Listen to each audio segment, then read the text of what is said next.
당신 지금까지 이런 짓 하고 살았던 거야? 뭘 그렇게 화내? 어머니가 좀 예민하게 받아들이신 거잖아. 내가 뭘 그렇게 대단한 잘못을 했다고 이렇게까지 해? 예민? 당신이 엄마 반지, 시계 몰래 팔아먹은 건 그건 예민해서 한 일 아니잖아. 엄연한 절도고 폐륜이야. 그건 그냥 안 쓰는 거니까 좀 치운 거지. 어차피 어머니도 잘 안 하시는 거였고 집 정리하는 차원에서 그 정도는 이해해 줄 수 있잖아? 치워? 팔아? 엄마 물건 허락도 없이 당신 마음대로 처분하면서 그게 치운 거야? 엄연히 남의 물건을 도둑질한 거야. 남의 물건에 손대는 건 엄연한 범죄야. 대체 무슨 생각으로 그런 짓을 한 거야? 나도 솔직히 힘들었어. 하루 이틀도 아니고 시어머니 모시고 산다는 게 쉬운 줄 알아? 나는 나대로 스트레스 받았다고 맨날 눈치 보고 어머니가 뭘 하실까 걱정하고 나도 사람인데 어떻게 안 힘들 수 있어? 그리고 사실은 어머님 반지하고 시계는 엄마가 돈이 필요하다고 계속 얘기해서 시달리다 보니까 그건 정말 미안해. 뭐가 힘들어?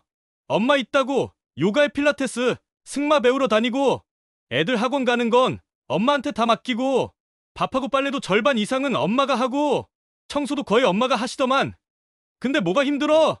내가 볼 땐 엄마가 당신 눈치 보면서 사시던데 당신 편하게 살겠다는 욕심 때문에 우리 엄마를 투명인간 취급하고 TV도 제대로 못 보시게 하고 오죽하면 내가 엄마 방에 TV 새로 놔드렸겠냐? 나는 그냥 나름대로 노력했어. 근데 솔직히 말해서 시어머니랑 같이 산다는 게 숨 막히잖아. 나도 사람인데 내 사생활도 필요하고 내 공간도 필요하다고. 너도 사람이지. 근데 우리 엄마는 사람이 아니었니? 애들 앞에서 그렇게 할머니 욕해도 되는 거야? 우리 아이들에게 할머니가 창피한 존재라고 주입시키면서 어린 손주들의 순수한 마음에 상처를 주고 할머니에 대한 존경심을 깎아내리면서 만약 장모님이 여기 사신다면 그따위 말을 할 수 있었을까? 아들의 분노는 최고조에 달했습니다. 안녕하세요. 저는 경기도 성남시에 살고 있는 올해 69살 최순분이라고 합니다. 평생 장사하며 바쁘게 살았는데요. 남편과 맞벌이하면서 아들 뒷바라지하고 잘 키워놨길래 노후가 아주 즐거울 줄 알았습니다. 그런데 꼭 그렇지만은 않더라고요. 며느리라는 사람이 제 마음에 비수를 꽂고 돌아섰던 날, 저는 제 평생 처음으로 큰 결심을 했습니다. 그런데 아들이 제 편이 되어줄 줄은 몰랐네요. 이 영상을 끝까지 함께 해주신다면 속이 후련해지실 겁니다. 구독과 좋아요, 알림 설정 꼭 부탁드립니다. 저는 올해 69, 평생을 경기도 성남에서 살아온 최순분입니다. 젊었을 땐 돈이 전부인 줄 알았습니다. 남편은 충청도에서 건설 현장 일을 했고 지금도 여전히 집 짓는 일을 합니다. 벌써 66이 넘었는데도 새벽마다 작업복을 입고 나가요. 저는 성남에서 작은 옷가게를 운영하며 살림을 꾸렸습니다. 지금은 남편이 사업을 하고 있지만 불과 10년 전까지만 해도 남편 월급도 빠듯했고 저도 옷가게 수익을 쪼개가며 겨우겨우 아들 하나 키워냈습니다. 그 아들이 지금은 사람들 입에 오르내리는 대학병원 전문의가 되었습니다. 서울의 큰 병원에서 외과 쪽으로 자리 잡았어요. 저희 부부는 가진 건 없었지만 아들 하나 공부시키겠다고 악착같이 살았습니다. 장사 끝나면 밤마다 재봉틀을 돌리며 학원비를 마련하고 도시락값을 쥐어줬습니다. 남편은 주말이면 현장 잔업까지 뛰며 병원비, 교복값을 마련하느라 쉴 틈이 없었죠. 아들이 대학에 들어가 의대 과정을 밟는 걸 보는 게 제 인생의 가장 큰 자랑이었습니다. 그리고 그 무렵 지금의 며느리를 만났습니다. 대학 동창이었습니다. 말수가 없고 조용한 아이였는데 아들과 캠퍼스 커플로 자연스럽게 연애를 했고 항상 아들이 힘들 때면 곁에서 힘이 되어주는 아이였습니다. 아들이 전문의 과정에 들어가면서 결혼식을 올렸습니다. 며느리와 아들은 결혼하자마자 바로 집을 장만하진 않았습니다. 병원 레지던트, 펠로우 생활에 월급이 빠듯했고 저희 부부가 번 돈으로 장도 받아주고 생활비나 용돈도 주며 도와줬어요. 그렇게 겨우 집을 사고 아들이 전문의 자격증을 따고 펠로우 과정을 밟은 다음 지금 사는 성남의 60평대 아파트로 이사를 왔습니다. 사실 저희 부부가 살던 집은 아주 오래된 빌라였습니다. 아들이 성남의 아파트를 구하려 할 때 남편과 저는 망설임 없이 저희 집을 팔기로 했습니다.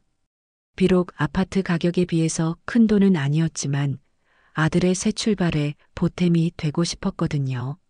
엄마, 아빠, 저희 집 사주셔서 정말 감사해요. 나중에 제가 꼭 다 갚을게요.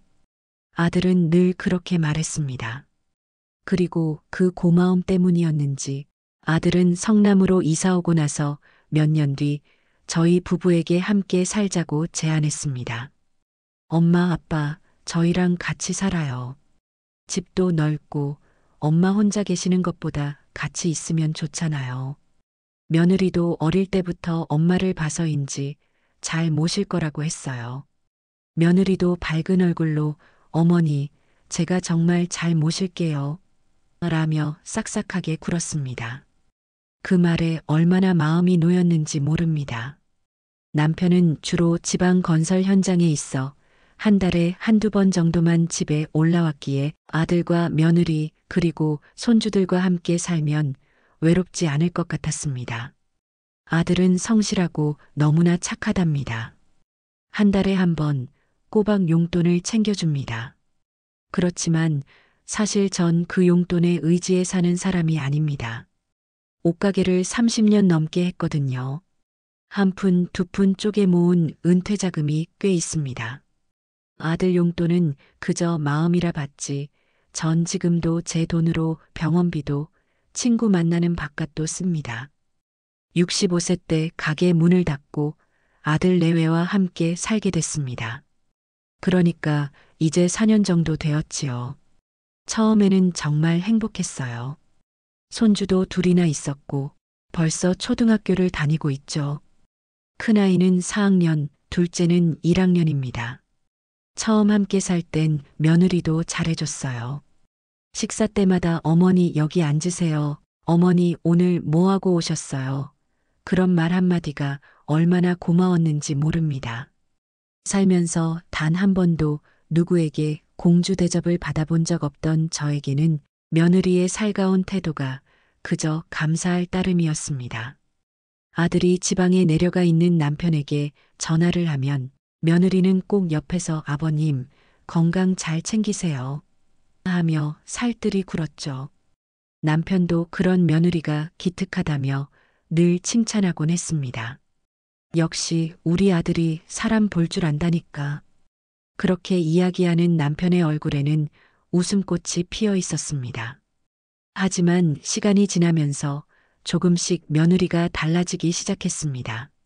손주들이 크고 아들이 바쁘고 며느리도 직장 생활을 시작하면서부터였어요. 며느리는 저와 함께 사는 것이 부담스러운지 아니면 자신의 삶에 제가 끼어드는 것이 싫은 건지 말하는 것이 조금씩 예의를 잃어가기 시작했습니다. 처음에는 한 집에 사니 서로가 편해서 그런 것 같다고 이해를 했지요. 그때부터였어요. 집안일에 대해선 저한테 일절 얘기를 하지 않았습니다. 밥상도 말없이 차리고 청소도 말없이 해놓고 제가 뭔가 도우려고 나서면 어머니 괜찮아요. 제가 할게요 라며 선을 긋는 느낌이었습니다. 처음에는 제가 뭘 잘못했나 싶었습니다. 혹시 제가 살림에 너무 손을 대서 며느리가 불편한가? 아니면 제가 너무 잔소리를 많이 했나? 별의별 생각이 다 들더군요. 어느 날엔 저녁 먹다 말고 며느리가 저에게 말했습니다. 어머니, 음식 냄새 좀 줄여주세요. 애들이 학교에서 뭐라 해요. 순간 제 귀를 의심했습니다. 제가 만든 음식에서 냄새가 난다는 말이 이해가 되지 않았어요. 평생 가족들 먹일 음식 만들면서 이런 말을 들어본 적이 없었습니다. 아이들이 학교에서 뭐라고 한다는 말에 제 가슴은 쿵 내려앉았습니다. 손주들이 친구들에게 할머니 음식 냄새가 난다는 놀림을 받는다고 생각하니 얼굴이 화끈거렸습니다. 아차, 청국장을 먹고 싶어서 몇 번 만들었었는데 그것 때문인가 싶었습니다. 그날 이후로 저는 주방에 들어가는 것이 조심스러워졌습니다. 손주들과 함께 TV를 보고 있으면 며느리는 조용히 다가와 채널을 돌리거나 아예 TV를 끄는 일이 잦아졌습니다.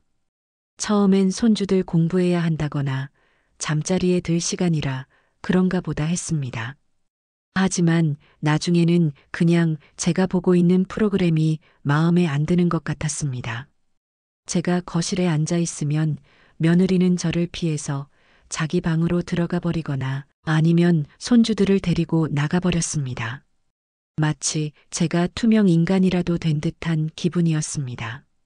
저도 이제 나이가 들어가니 몸이 예전 같지 않습니다. 관절도 쑤시고 허리도 시큰거릴 때가 많죠. 그래도 손주들 학교 보내고 나면 집안일이라도 도우려 애씁니다. 청소기를 돌리고 설거지를 하고 빨래를 개는 등 제가 할 수 있는 일은 다 하려고 했어요. 하지만 며느리는 제가 뭘 해도 못마땅한 눈치였습니다. 제가 빨래를 하면 어머니, 옷이 다 늘어나요. 설거지를 하면 어머니, 그릇에 물때 껴요 하는 식이었죠. 어느새 저는 며느리의 감시 아래 놓인 하인이 된 듯한 기분이 들었습니다. 가끔 아들이 퇴근하고 돌아오면 며느리는 언제 그랬냐는 듯 화난 얼굴로 아들을 맞이했습니다. 그리고는 제 앞에서는 하지 않던 다정한 말들을 쏟아냈죠. 여보, 오늘 힘들었지? 내가 저녁 준비해 둘게. 아들은 그런 며느리를 보며 흐뭇해했고 저는 그런 아들의 모습에 차마 아무 말도 할 수 없었습니다. 혹시라도 아들이 저를 오해할까봐 아니면 며느리와 저 사이에 불화가 생기면 괜히 아들이 걱정할까 싶었거든요. 남편이 한 달에 한두 번 올라올 때면 며느리는 또 다른 얼굴을 보여줬습니다. 남편 앞에서는 저에게 살갑게 대하고 음식도 푸짐하게 차려냈죠. 남편은 우리 며느리가 최 여사를 잘 챙겨줘서 내가 마음이 놓인다며 칭찬을 아끼지 않았습니다. 그럴 때마다 저는 속으로 남편에게는 차마 말할 수 없는 불편함과 서운함이 제 마음속에 가득 차올랐습니다. 가끔 옛날 생각에 잠길 때가 있습니다. 아들 하나 잘 키워내겠다고 악착같이 살았던 날들, 남편과 함께 땀 흘리며 재봉틀 돌리던 시간들, 그런 노력이 지금의 아들을 만들었고 지금의 아들은 저를 이곳에 있게 했습니다. 하지만 그렇게 마음 한구석이 서럽고 며느리의 말과 행동이 서운했던 날들 사이에도 저를 챙겨주는 순간들이 분명히 있었습니다. 사람 마음이라는 게 참 간사한 게요. 서운한 말 한마디에 가슴이 철렁 무너지다가도 또 어느 순간 보여주는 다정한 행동 하나에 슬그머니 미소가 번지기도 하잖아요. 저도 그랬습니다. 며느리가 아무리 제 속을 뒤집는 말을 해도 가끔은 정말 딸처럼 다정하게 굴 때가 있었어요. 그런 순간들은 생각보다 자주 찾아왔습니다. 특히 명절이나 제 생일 같은 날이면 며느리는 꼭 무언가를 준비해 왔거든요. 생일이 다가오면 며느리는 백화점에 가서 직접 옷을 고르곤 했습니다. 어느 날은 밝은 핑크색 블라우스를 내밀며 그러더군요. 어머니, 이 색 입으시면 얼굴이 더 환해 보여요. 요즘은 이렇게 화사한 색이 유행이에요. 또 어떤 날은 고급스러운 카디건을 내밀며 말했습니다. 요즘은 어머니 같은 연세분들은 이런 게 품격 있어 보여요. 어머니 딱이에요. 그렇게 말하며 건네던 며느리의 모습이 참 예뻤어요. 그 순간만큼은 정말 저를 생각하고 저를 위해 고민한 모습이 느껴졌거든요. 별것 아닌 것 같지만 그런 작은 행동 하나에 가슴 한켠이 풀리고 또 풀렸습니다. 그래, 그래도 이 아이가 내 마음을 아예 모르는 건 아니구나. 내가 밉기만 한 건 아니었구나. 그렇게 속으로 스스로를 다독이며 미소 지었던 적도 있었어요. 특히 명절 때는요. 예전 같으면 시어머니가 당연히 손에 물 묻히고 온종일 부엌에 붙어 있어야 했지만 며느리는 다르게 굴었습니다. 어머니, 제가 힘든 거 하나도 없어요. 그냥 푹 쉬세요. 어머니는 손주들이랑 놀아주세요. 제가 다 할게요. 그렇게 말하며 장을 보고 음식을 하고 상을 차리는 모습을 보면 참 대견했어요. 괜히 부엌에 나가서 뭐라도 거들어 볼까 싶다가도 며느리의 그런 말에 한 발 물러서곤 했습니다. 그 모습에 마음이 녹기도 했고 그래도 나름 고생 많겠지 싶어서였어요. 그럴 때면 속으로 이런 생각을 했습니다. 그래, 나도 며느리 시절엔 그랬잖아. 힘들고 바쁜 와중에도 어머님 한마디 따뜻하게 하고 싶었던 때가 있었지. 그렇게 생각하면 서운했던 일들이 한꺼풀 거치는 것 같았습니다. 그러니 사람이 마음이란 게 참 우습습니다. 가끔씩은 서운한 감정이 많이도 들었지만 또 어느 순간에는 이렇게 며느리 덕에 마음이 풀리기도 하니까요. 그리고 무엇보다도 저와 남편이 가장 고마워했던 건 아들이 보내준 매년의 해외여행이었습니다. 엄마, 아버지는 두 분이서 꼭 다녀오세요. 이번엔 제가 예약 다 해놨어요. 그렇게 말하며 여행 상품권을 건넬 때마다 가슴이 뭉클했어요. 아들은 워낙 바쁘고 정신없는 사람이니 이렇게 부모 생각해 주는 게 쉬운 일 아니라는 걸 잘 알거든요. 그런데 그 여행은 단순한 선물이 아니었어요. 며느리가 직접 여행지부터 꼼꼼하게 알아봤습니다.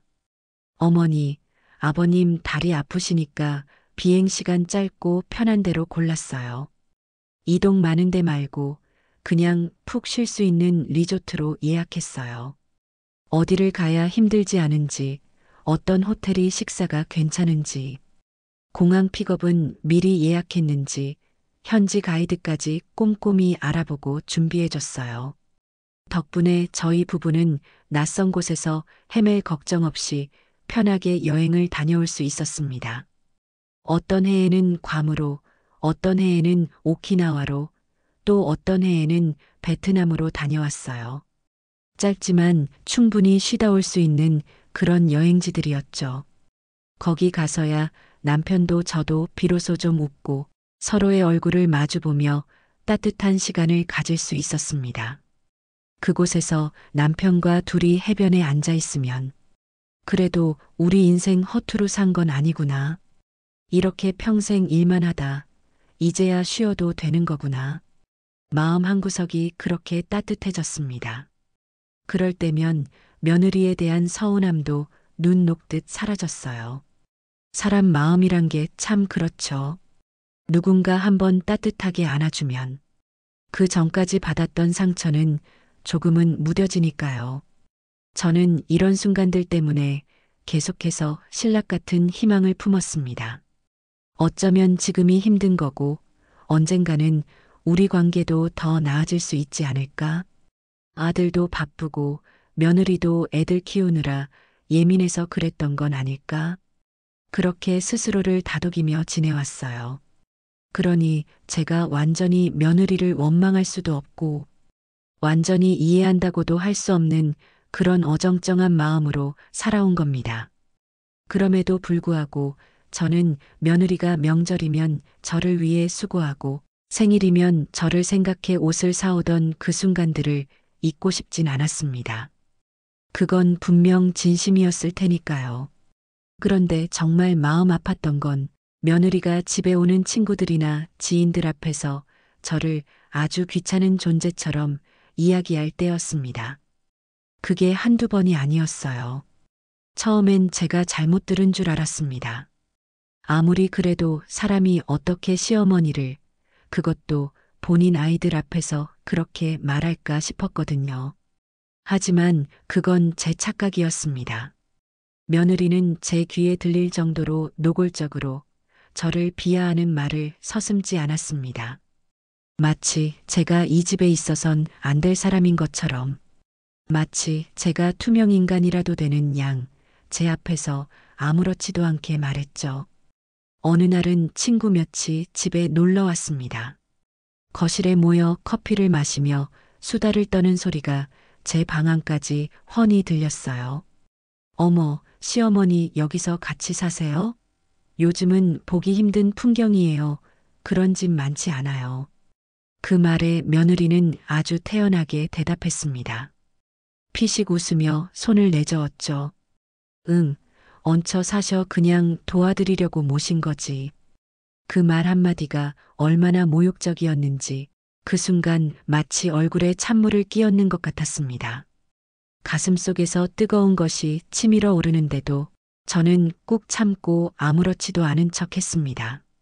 억장이 무너진다는 게 이런 걸 두고 하는 말이겠지요. 이 집은 아들이 산 집이고, 그리고 저희 빌라를 팔아서 보태주었습니다.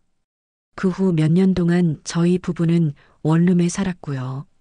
이 집은 아들을 위해 옷가게에서 번 돈, 남편이 건설 현장에서 흘린 땀, 그 돈으로 자식 학교 보내고 대학 보내고 병원비 대며 버텼습니다. 뼈 빠지게 일하며 자식들에게 모든 걸 바쳤습니다. 아들은 늘 말했어요. 엄마 덕에 내가 여기까지 왔어요. 엄마가 옷가게에서 죽어라 일하셔서 나 의대 보냈잖아요. 저는 그 말이 그렇게 뿌듯했고 자랑스러웠어요. 이렇게까지 고생한 인생도 다 보람 있구나 생각했죠.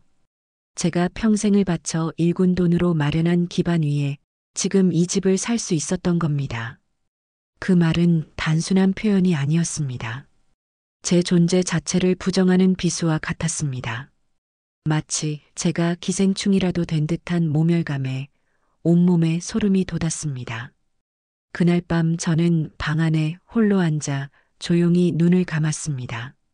불을 끄지도 않고 이불도 덮지 않고 천장만 멍하니 바라봤습니다.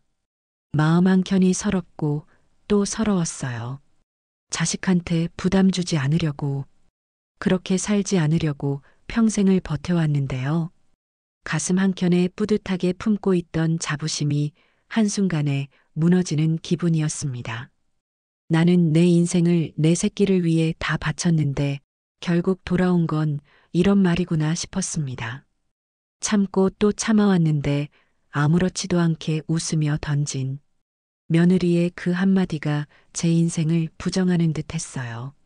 하지만 아들과 며느리는 몰랐겠죠. 그 작은 방 하나에 제가 어떤 마음으로 지냈는지, 아침마다 손주들 밥상 차리고 빨래하고 청소하며 얼마나 미안하고 또 감사했는지, 그런 걸 알았다면 어찌 저렇게 말할 수 있었을까요? 그날 밤 저는 아무리 뒤척여도 잠이 오지 않았습니다. 눈을 감아도 귀에 얹혀 사셔 그냥 도와드리려고 모신 거지. 그 말이 맴돌고 또 맴돌았습니다. 귀에서 그 말이 떨어지지 않았어요. 한번 들은 말은 지우려 해도 지워지질 않더군요. 그날도 다른 날과 다를 것 없이 조용한 하루였어요. 큰 손주가 학교에서 돌아오는 날이었는데 그 녀석이 유독 김치를 잘 먹는 아이라 괜히 마음이 쓰여서 이번엔 김장김치 말고 아삭하게 바로 담가 먹는 겉절이를 해주고 싶었습니다. 요즘 사람들은 김치도 사 먹는다고 하지만 저는 그렇게 살지 않았습니다. 아들, 며느리는 몰라도 손주가 먹는 밥상만큼은 정성스럽게 차리고 싶었어요. 아침부터 천천히 부엌을 정리하고 배추를 씻고 소금에 절이고 고춧가루며 젓갈, 마늘 다진 것까지 하나하나 꺼내놓고 준비했어요. 싱크대에 손 얹으며 속으로 생각했습니다. 이 녀석 오늘은 입맛 좀 돌겠구나. 그 생각 하나로 허리 아픈 줄도 모르고 마음이 들떴던 것 같아요. 부엌 창문을 활짝 열고 환기까지 시키며 조심조심 준비하고 있었습니다. 요즘은 냄새에도 민감하니 괜히 또 뭐라 들을까 싶어서요. 그런데요, 문득 뒤에서 쾅 소리가 났습니다. 주방문이 꽤 세게 닫히더니 며느리가 화가 잔뜩 난 얼굴로 성큼성큼 들어왔습니다. 그 얼굴을 보는 순간 저는 딱 알겠더군요. 아, 또 뭔가 마음에 안 드는구나. 그 표정은 이미 수없이 봐왔으니까요. 눈꼬리가 올라가 있고 입술은 질끈 깨물려 있었습니다. 어머니, 음식 냄새 좀 안 나게 해주세요. 지난번에도 말씀드렸잖아요. 들어오자마자 나온 말이 그거였습니다. 그 말투는 그냥 부탁하는 그런 말이 아니었습니다. 마치 제가 무슨 큰 잘못이라도 저지른 것처럼, 마치 이 집에 들어와서 하지 말아야 할 짓을 벌이고 있는 사람처럼 그런 눈으로 저를 내려다보며 말했습니다. 그 말에 담긴 짜증, 불쾌함, 경멸. 저는 그걸 모르는 바보가 아닙니다. 요즘은 애들도 민감하고 친구 집에 놀러 가면 할머니 있는 집 없다고 애들이 뭐라 한대요. 그 말이 얼마나 모멸스럽고 서러운지 그 순간 저는 깨달았습니다. 저는 지금까지 가족을 위해 살아온 사람입니다. 장사하고 살림하고 아들 키우고 남편 뒷바라지하고 매일매일 가족 밥상 하나 지키려고 새벽같이 일어나고 그래서 김치 담그고 국 끓이고 반찬 만들고 그렇게 살았습니다. 그게 내 평생의 삶이었고 내 자부심이었어요. 그런데 그 모든 게 그 아이 눈엔 그냥 냄새나는 민폐로 보였던 겁니다.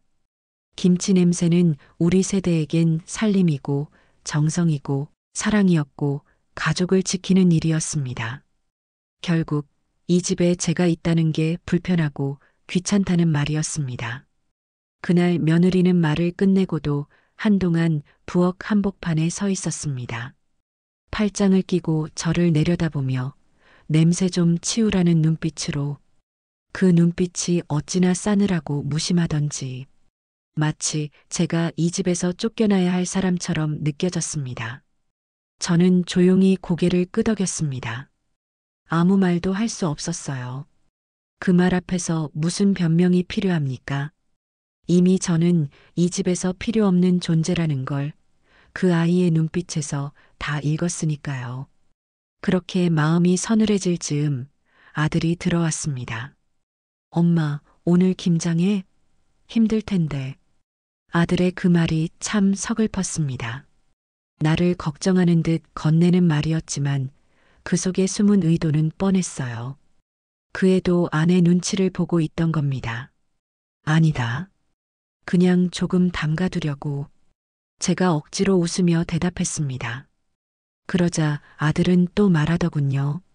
그래도 너무 힘드시게 하진 마세요. 아들은 항상 저를 걱정하고 신경을 써주었습니다. 아들은 알고 있었을 겁니다. 며느리가 저를 어떻게 생각하는지, 어떻게 대하는지. 하지만 알면서도 모른 척 눈 감아준 것은 아마 며느리가 변하기를 바랐을지도 모릅니다. 그날 이후 제 세상은 완전히 달라졌습니다.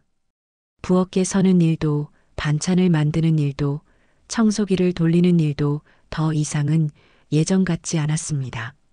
예전에는 내가 이 집 식구니까 하는 마음으로 당연하게 움직였지만 이제는 아니었어요. 이제는 이 집에서 괜히 발걸음 소리조차 민폐가 되는 듯 조심해야 할 존재로 느껴졌습니다. 저는 그림자처럼 집안을 돌아다녔습니다. 소리 없는 신발을 신고 문을 닫을 때도 혹시 소리가 날까봐 조심스레 손잡이를 잡고 닫았습니다. 며느리가 거실에 있으면 저는 제 방으로 들어가 문을 닫고 조용히 앉아있는 시간이 많아졌습니다. 며느리는 점점 더 노골적이었습니다. 저를 향한 그녀의 경멸은 숨기려 하지 않았죠. 어느 날 저는 제가 아끼던 오래된 반지를 찾지 못해 집안을 뒤지고 있었습니다. 평생 몸에 지니고 다니던 물건이라 불안한 마음이 들었죠. 그러다가 우연히 거실 서랍 안에서 낯선 종이 봉투를 발견했습니다. 제 것이 아닌데도 왠지 모를 불안감에 손이 떨렸습니다. 조심스럽게 봉투를 열어보니 안에는 중고 명품 위탁 영수증이 들어 있었어요. 상세 내역을 꼼꼼히 살펴보니 제 눈을 의심할 수밖에 없었습니다. 제가 가지고 있던 오래된 반지와 젊었을 때 남편에게 선물 받았던 고급 시계가 적혀 있었습니다. 금반지는 금값이 귀해서 요즘은 200만 원이 넘었고 시계도 좋은 것이라 중고 가격이 반지 가격 이상이었습니다. 처음엔 내 눈을 의심했습니다. 설마 그럴 리가. 저는 누구에게도 그걸 맡긴 적이 없었으니까요. 손이 떨리고 심장이 발아래로 곤두박질 치는 것 같았습니다. 며느리를 불러 물었습니다. 애써 침착한 목소리를 내려고 노력했지만 제 목소리는 미세하게 떨렸습니다. 수연아, 혹시 내 시계랑 반지 못 봤니? 내가 아무리 찾아도 보이질 않아서. 며느리는 거실 소파에 앉아 휴대폰만 바라보다가 저를 힐끗 쳐다봤습니다. 입가에는 비웃음 섞인 미소가 걸려 있었죠. 어머니, 그런 낡은 거 뭐하러 찾으세요? 요즘은 그런 거 안 해요. 보기만 해도 촌스러운데. 마치 제가 괜한 트집을 잡는 것처럼 웃으며 말했습니다. 제 심장은 더 세게 뛰기 시작했습니다. 혹시 그거 내가 중고로 팔았니? 제가 직접 묻자 며느리는 아무렇지도 않게 어깨를 으쓱했습니다. 아유, 어머니는 진짜 별걸 다 신경 쓰시네. 뭐 좀 정리한 건데요, 뭐. 내 물건을 내 허락도 없이 그렇게 쉽게 팔아버릴 수 있다는 사실보다 그걸 그렇게 아무렇지도 않게 말하는 며느리의 태도가 더 무서웠습니다. 얼굴에는 죄책감이나 미안함이라곤 찾아볼 수 없었습니다. 오히려 제가 유난을 떤다는 듯한 표정이었죠. 마치 제 물건이 아닌 쓰레기를 처리한 듯한 태도였습니다. 제가 쌓아온 세월의 흔적과 추억들이 한순간에 돈 몇 푼으로 팔려나갔다는 사실에 어이가 없었습니다. 그렇지만 며느리가 가끔씩 친정엄마 안사돈에게 전화를 받을 때마다 돈 얘기를 하는 모습을 봤기에 아마 친정을 도와줬겠구나 하는 생각이 들어 더 이상 얘기하지 않았습니다. 그날 이후 며느리는 더 대놓고 저를 무시했습니다. 부엌에서 마주쳐도 눈길조차 주지 않고 말투는 더 냉랭해졌습니다. 어머니, 그것 좀 알아서 치워주세요. 제발. 같은 명령조의 말들이 이어졌습니다. 제가 하는 모든 행동이 며느리의 눈에는 거슬리는 듯 했으니까요. 저는 제 방으로 숨어들어 나오지 않는 시간이 길어졌습니다. 그리고 며칠 뒤 또 그 일이 있었습니다. 그날도 평소처럼 조용하게 하루를 보내고 있었어요.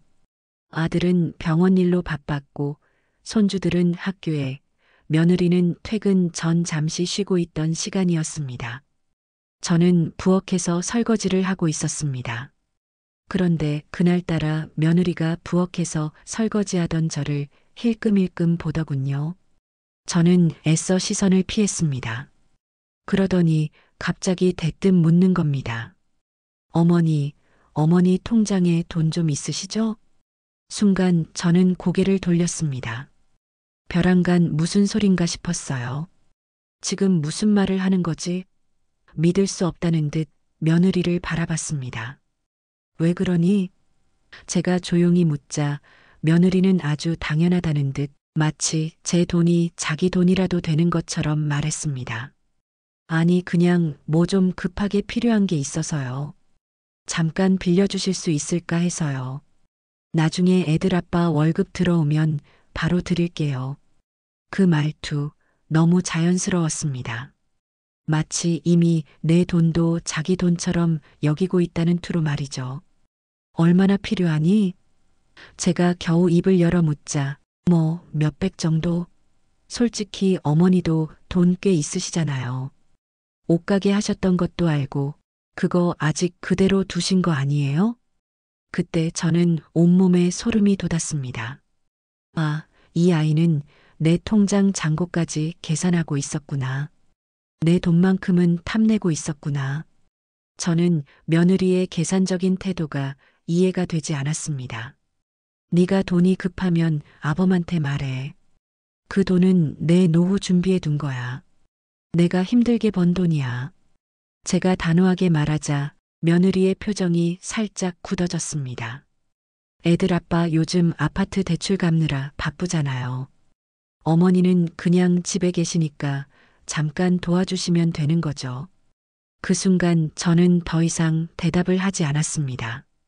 아무리 말해봤자 소용없다는 걸 그때야 완전히 깨달았으니까요. 며느리의 머릿속에는 오직 돈만이 있었고 저의 존재는 그 돈을 위한 수단으로 전락한 것 같았습니다. 며느리는 그날 이후로도 자주 슬쩍슬쩍 묻곤 했습니다. 어머니, 아직 그 돈 그대로 있으시죠? 혹시 다른 데 투자하신 거 아니에요? 그럴 때마다 저는 모른 척 했습니다. 그렇게 시간이 흐르고 어느 날 저녁이었습니다. 저는 작은 방에서 조용히 책을 읽고 있었습니다.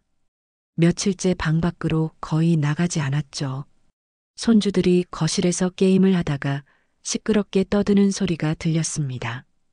그들의 시끄러운 소음 속에서 저는 애써 평정심을 유지하려 했습니다. 그때 며느리의 목소리가 아주 또렷하게 들려왔습니다. 평소보다 더 날카롭고 짜증 섞인 목소리였습니다. 조용히 좀 해. 정말 너희도 할머니 닮아서 그래. 할머니 닮아서? 그 말이 칼날처럼 제 심장을 꿰뚫었습니다. 그런데 거기서 멈추지 않았습니다. 며느리의 목소리는 더욱 커졌습니다. 마치 저에게 들으라고 하는 듯이 공부 안 하면 나중에 자식 집에 살아야 해. 봐봐, 너희 할머니 봐봐. 공부 안 하고 그렇게 살면 결국 이렇게 되는 거야. 할머니처럼 돼, 알겠어? 엄마는 할머니가 우리 집에 안 계셨으면 좋겠다고 몇 번이나 말했잖아. 그 순간 저는 책을 덮고 일어났습니다. 도저히 참을 수가 없었습니다. 조용히 참고 넘어가려 했던 것도 그 순간 무너졌습니다. 제 몸은 분노로 부들부들 떨렸습니다.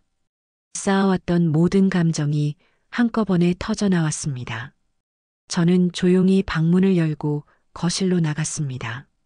며느리는 제 등장에 순간 당황한 듯 했지만 이내 표정을 굳혔습니다. 저는 떨리는 목소리로 며느리를 불렀습니다. 수연아, 너 지금 뭐라고 했니? 며느리는 애써 아무렇지 않은 척 했습니다. 어머니, 아니, 그냥 애들한테 하는 말이에요. 시끄러워서 혼내는 중이었어요. 저는 며느리의 눈을 똑바로 바라봤습니다. 지금 내가 말한 거 다 들었다. 내 존재가 내 아이들한테 부끄러운 사람이란 거 다 들었어.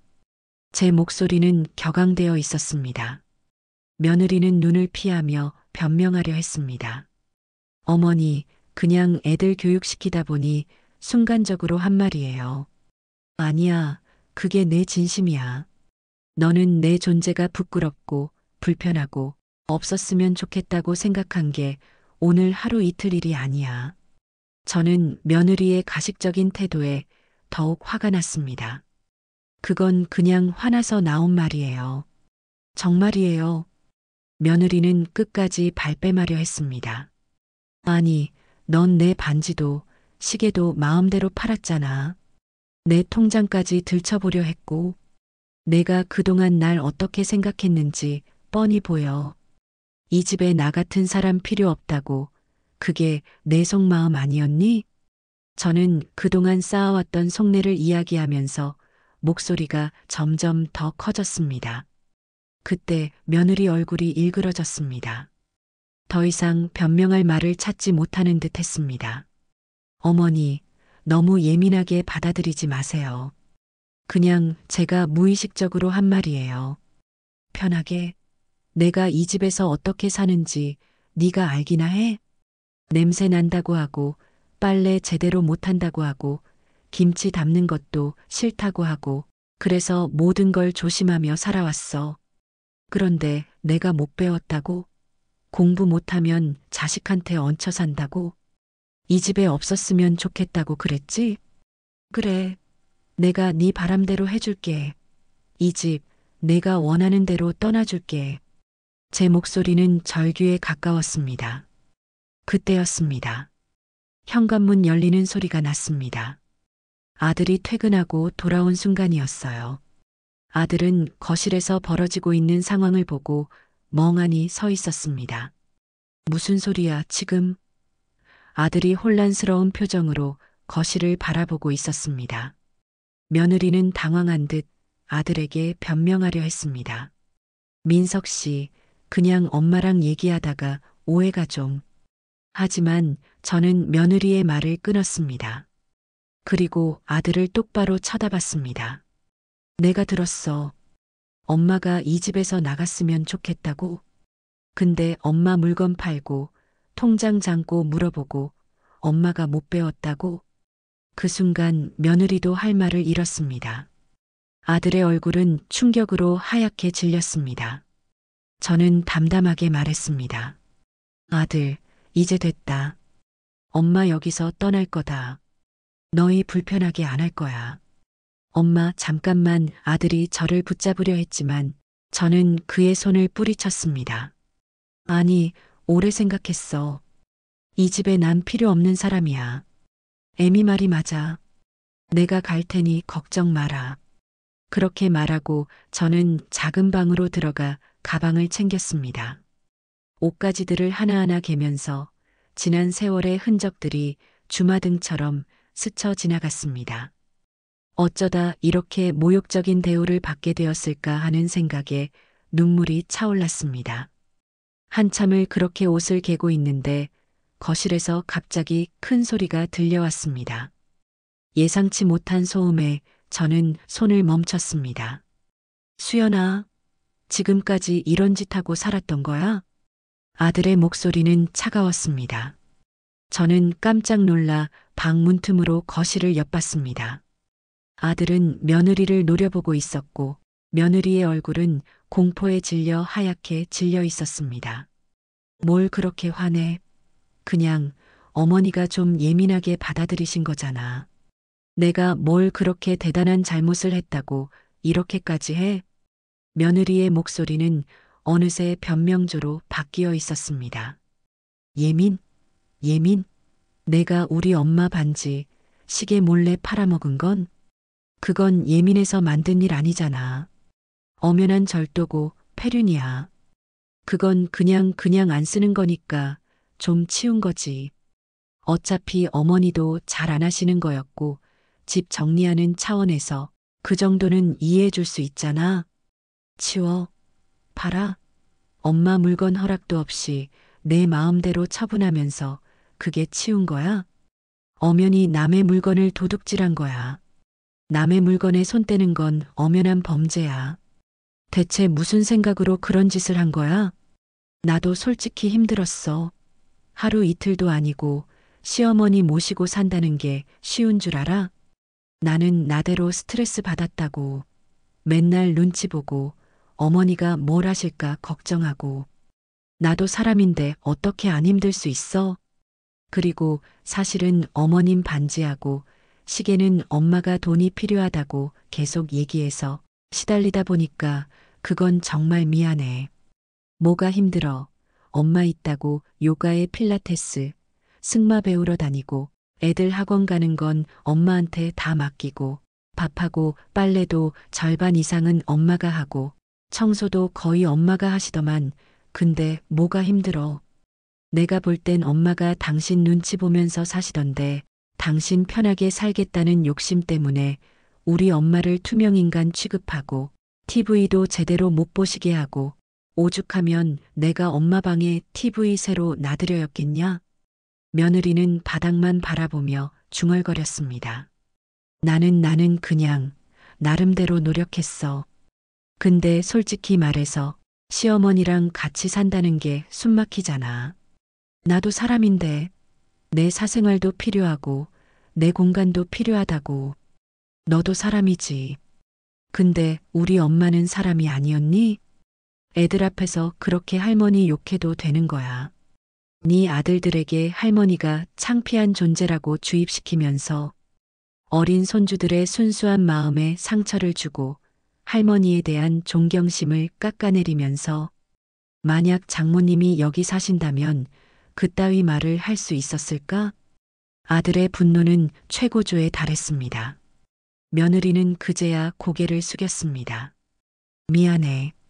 정말 미안해. 너 그동안 우리 엄마 물건 몰래 팔고 통장 잠고 들춰볼 궁리나 하고 그렇게 살아놓고 이제 와서 미안? 그렇게 살면서 나한테는 뭐라 그랬어? 처가집 빚 갚아야 하니까 아껴야 한다고? 그래서 시어머니 돈을 탐냈던 거야. 엄마가 평생 벌어온 돈을 내 돈처럼 생각했던 거야. 그거 내가 다 갚고 있었던 거 알아? 장인어른 사업 망해서 생긴 빚, 내가 왜 몰래 갚고 있었는지 알기나 해? 며느리는 고개를 들었습니다. 뭐, 당신 무슨 소리 하는 거야? 우리 부모님 빚을 당신이 왜 갚아? 거짓말하지 마. 내 스트레스의 대부분은 우리 집 때문이었어. 매일 돈 때문에 힘들다고 하는 엄마. 그리고 조금이라도 보태줘야 하는 게 계속 쌓이더라고. 그래도 엄마한테 그러면 안 되지. 처갓집 사업 말아먹은 거. 그 빚 내가 5년째 갚고 있었어. 장인 장모님 파산 직전까지 갔을 때 당신한테 말하면 놀랄까봐, 혹시라도 당신이 힘들까봐 혼자 떠안았다고. 매달 통장에서 얼마씩 빠져나가는지 알기나 해. 대출금 못 내서 당신 몰래 내 명의로 대출받고 그거 갚으려고 퇴근 후에 다른 병원에서 알바까지 뛰었어. 토요일, 일요일도 밤낮 없이 병원 응급실에서 일하고 주말에도 다른 병원 숙직실에서 새우잠 자면서 일했다고. 내가 왜 그렇게 살았을까? 누구 때문에 이렇게 죽으림을 다해 일했는지 알기나 해. 아들의 목소리는 절규에 가까웠습니다. 며느리는 말문이 막혔습니다. 다 당신 생각해서, 네 부모 생각해서 한 짓이야. 당신 힘들까봐, 당신 집안 무너질까봐 내가 다 막았다고. 근데 네가 우리 엄마한테 한 짓은 뭐야? 그런 식으로 살아왔으면서 지금 와서 네가 힘들다고. 이 모든 게 다 네 욕심 때문이었다는 걸 왜 몰라? 아들의 목소리에는 그동안 쌓아왔던 회한과 배신감이 고스란히 담겨 있었습니다. 며느리는 아무 말도 하지 못하고 입술만 파르르 떨었습니다. 됐어. 이제부터 처갓집 빚난 몰라. 네가 갚든지 말든지 상관 안 해. 내 돈 한 푼도 더 이상 당신 집안에 안 들어갈 거야. 그리고 우리 엄마 이렇게 만든 네가 내 아내일 필요도 없어. 며느리는 눈을 부릅떴습니다. 이 정도면 충분히 이혼 사유돼. 시어머니 모욕하고 학대하고 폐륜적인 행동까지. 위자료 한 푼도 기대하지 마. 이혼 귀책 사유는 당신한테 있으니까. 변호사 선임해서 모든 걸 명확히 할 거야. 위자료 받을 생각도 하지 마. 그리고 처가집에 내가 준 돈, 그거 다 내 명의로 입증돼 있어. 통장 내역 다 뽑아 놓을 거야. 재산 분할은 꿈도 꾸지 마. 당신이 우리 엄마에게 했던 모든 행동들이 당신 발목을 잡을 거야. 아들은 냉정하게 모든 것을 쏟아냈습니다. 여보, 그건 너무하잖아. 난 그냥 내가 너무 힘들어서 그랬어. 며느리는 다시 울먹이며 아들에게 매달리려 했습니다. 그냥? 이게 그냥이야? 우리 엄마 올리고 숨죽이고 살게 만들고 물건 팔아먹고 돈까지 넘보면서 네가 원했던 대로 우리 엄마 없는 집 만들어줄 테니까 당신 없어도 돼. 오늘 이 집에서 나가. 당장 나가. 아들의 목소리는 낮게 깔려 있었지만 그 안에 담긴 단호함은 어떤 협박보다 강력했습니다. 안 나가. 이 집은 내 집이야. 나갈 수 없어. 며느리는 끝까지 버티려 했습니다. 나가. 안 나가면 경찰 부를 거야. 노인학대로 신고할 거야. 그럼 더 복잡해질 거야. 아들은 휴대폰을 들어보이며 최후 통첩을 날렸습니다. 여보, 제발 이러지 마. 며느리는 마지막으로 아들을 불렀지만 아들은 더 이상 말이 없었습니다. 그는 곧장 며느리 방으로 가 가방을 꺼내오더니 옷을 거칠게 넣기 시작했습니다. 내가 지금 내보내는 거야. 당신이 엄마한테 했던 대로. 당신이 엄마의 소중한 물건들을 아무렇게나 던져버렸듯 나도 당신 짐을 이렇게 정리해 줄게. 아들의 행동은 거침없었습니다. 그렇게 며느리는 울며불며 가방을 끌어안고 현관을 나섰습니다. 아들은 며느리가 나가는 뒷모습을 싸늘하게 바라보며 말했습니다. 너 오늘부터 엄마 없는 집에서 살아. 그 대신 너 없는 집에서 나는 우리 엄마랑 다시 살아. 이제 이 집은 엄마와 나 그리고 우리 아들들을 위한 집이 될 거야. 그 문이 닫히는 순간 저는 그 자리에 주저앉고 말았습니다. 눈물이 본물 터지듯 쏟아져 내렸습니다. 아들은 제 옆으로 다가와 저를 안아 올렸습니다. 엄마, 이제 엄마 울 일 없어. 엄마가 편하게 살 집 내가 지킬게.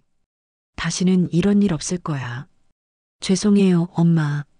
제가 너무 늦게 알았어요. 목소리는 다정했지만 그 안에 담긴 진심은 저에게 큰 위로가 되었습니다. 며칠이 지난 어느 오후였습니다. 저는 작은 방에서 창밖을 내다보며 지난 일들을 곱씹고 있었습니다. 마음은 아직 아팠지만 그래도 아들이 제 편이 되어준 것에 대한 안도감이 조금씩 저를 감싸 안고 있었습니다. 그때였습니다. 현관문에서 초인종 소리가 울렸습니다. 누굴까?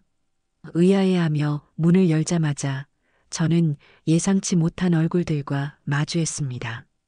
바로 사돈 부부와 며느리였습니다.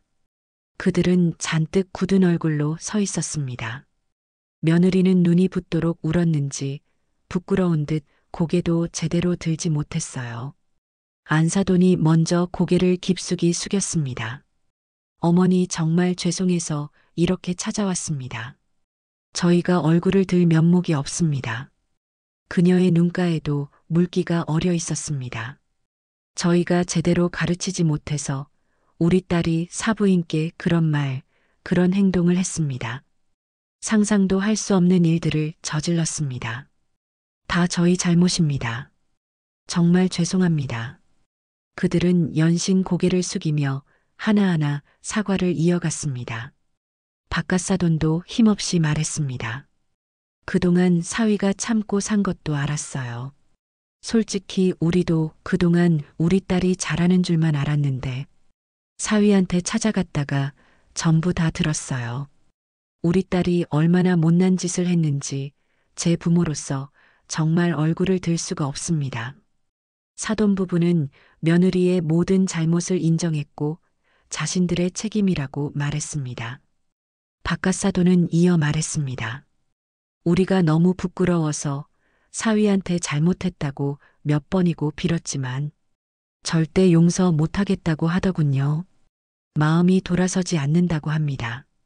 그래서 염치 없지만 이렇게 사부인을 찾아왔습니다. 혹시라도 한 번만 기회를 더 주신다면 사위도 마음도 풀릴까 해서요. 저희 딸 정말 잘못했다고 뉘우치고 있습니다. 제발 다시 한번 기회를 주십시오. 저는 조용히 그들을 바라봤습니다. 며느리는 눈물만 뚝뚝 흘리고 있었습니다. 말도 못하고 그저 머리만 숙인 채 서 있었습니다. 그 순간 문득 생각이 들었습니다. 이 아이도 결국 부모의 모습을 보고 자란 것일 텐데 처가에서 그동안 힘들게 살며 그 버릇이 나온 게 아닌가 싶기도 했습니다. 물론 며느리의 잘못이 크지만 어쩌면 상황의 희생자일 수도 있다는 생각이 제 마음속 한구석에서 피어났습니다. 저는 잠깐 방에 들어가서 남편에게 전화를 걸었습니다. 멀리 충청도 현장에서 일하던 남편은 조용히 제 말을 듣더니 그러더군요. 그의 목소리는 언제나처럼 차분하고 현명했습니다. 남편은 잠시 침묵하더니 깊은 한숨을 쉬었습니다. 아들 생각해. 지금 당신 감정만 생각할 때가 아니야. 당신이 얹혀 사는 것도 며느리가 무심했던 것도 다 지나간 일이야. 이미 벌어진 일은 되돌릴 수 없어. 하지만 그렇다고 우리 아들이 이혼까지 해서 고생하는 건 바라는 거 아니잖아. 민석이가 얼마나 힘들게 가정을 지키려고 애썼는지 당신도 봤잖아. 자식집 불행하게 만들면서 우리 마음 편하긴 싫지 않냐? 우리 아들 가정 파탄 나는 걸 보고 싶지는 않잖아. 당신이 참어. 이번 한 번만. 며느리도 바뀔 수 있어. 당신이 믿어줘. 당신이 그 아이의 마지막 희망일 수도 있어. 남편의 그 말이 마음 깊숙이 박혔습니다. 그래, 내가 이 집에서 참고 살던 이유는 결국 아들이 편하길 바라는 마음이 아니었던가. 아들이 행복하게 사는 것, 그것이 제가 평생을 바쳐 이루려 했던 꿈이 아니었던가. 제가 떠나겠다고 한 것도 결국 아들이 평안하기를 바랐던 마음이었습니다. 그렇다면 지금 며느리가 자신의 잘못을 뉘우치고 돌아오고 싶다고 그 부모가 이렇게 와서 무릎까지 꿇는데 제가 다시 아들을 힘들게 만들 이유는 없었습니다. 그래, 한 번만 더 기회를 줘보자. 제 마음속에서 작은 희망의 불씨가 피어올랐습니다. 저는 사돈 부부와 며느리를 잠시 기다리게 하고 아들에게 전화를 해서 조심스럽게 이야기했습니다. 아들, 이혼 안 했으면 좋겠어. 엄마가 지금까지 당한 걸 알면서 그걸 왜 참아? 엄마는 괜찮다. 네 가정이 깨지는 것을 보고 싶지 않아. 사돈네도 이렇게 와서 미안하다고 하는데 우리도 사람이니 용서할 줄 알아야지. 사람은 누구나 실수를 하고 또 그 실수를 통해 배운단다. 수연이도 이번 일로 뼈저리게 느꼈을 거야. 저는 아들을 부드럽게 설득했습니다. 엄마 아들은 제 말을 듣고 말을 멈췄습니다. 민서야, 네가 네 가정 지키는 게 아버지와 내가 바라는 거야. 네가 행복해야 엄마도 행복하단다. 그리고 애미도 이번 일로 뼈저리게 느꼈을 거다. 다시는 그런 잘못을 반복하지 않을 거야. 엄마를 믿고 수연이를 믿고 한 번만 더 기회를 줘. 저는 아들에게 진심을 담아 말했습니다. 아들은 한참을 생각하더니 결국 깊은 한숨을 내쉬며 고개를 끄덕였습니다. 알겠어요, 엄마. 엄마가 그렇게 말하면 나도 한 번 더 기회를 줄게. 하지만 다시는 이런 일 없어야 해요. 그렇게 전화를 끊었습니다. 그리고 일주일이 지났습니다. 그동안 며느리는 매일같이 아들에게 연락하며 자신의 잘못을 빌고 용서를 구했다고 합니다. 아들은 그녀의 진심을 확인하고 싶어 했습니다. 마침내 며느리는 조심스럽게 다시 집으로 돌아왔습니다. 현관문을 열고 들어온 그녀는 한참을 울었습니다. 거실 한가운데 무릎을 꿇고 말했습니다. 어머니, 정말 죄송해요. 제가 그동안 얼마나 잘못했는지, 제가 얼마나 어리석었는지 이제야 알았어요. 민석 씨가 얼마나 힘들게 저와 아이들 위해 살았는지도 그제서야 깨달았어요. 어머니한테 했던 말, 행동 죽어도 못 잊을 거예요. 제 인생에서 가장 부끄럽고 후회스러운 시간이에요. 다시는 그런 불효를 저지르지 않겠습니다. 제발 용서해 주세요. 며느리는 연신 고개를 숙이며 눈물을 쏟아냈습니다.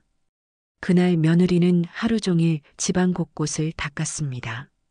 화초에 물을 주고 냉장고를 정리하고 부엌을 청소하며 계속 울었습니다.